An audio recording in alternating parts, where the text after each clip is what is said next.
எனக்கு நடந்த last 50 days நடந்த கொலாபரேஷன் வீடியோ, எவ்வளோ கொலாபரேஷன் கேட்டிருந்தாங்கிறத பற்றி வீடியோ இது.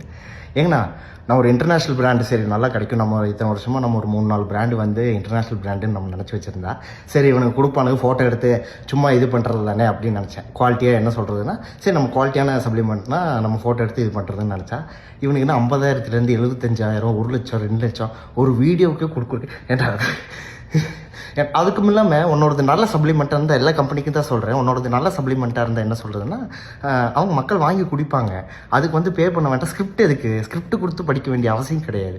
எனக்கு வெறி ஆயிடுச்சு. என்ன சொல்கிறதுன்னா, ஸ்கிரிப்ட் அவங்க கொடுப்பாங்களாம்மா, அந்த ஸ்கிரிப்டில் இருக்கிறது வந்து நம்ம அந்த சப்ளிமெண்ட்டை பற்றி எக்ஸ்பிளைன் பண்ணுவோம்.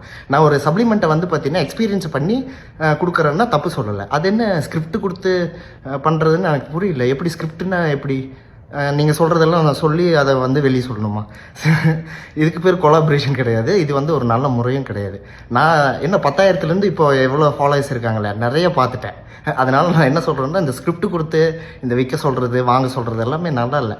ஸோ எக்ஸ்பீரியன்ஸ் பண்ணி இது நல்லா இருக்குன்னா கண்டிப்பாக வாங்குவாங்க. இப்படி பண்ண வேண்டிய அவசியம் இல்லை. இது நல்லாவும் இல்லை.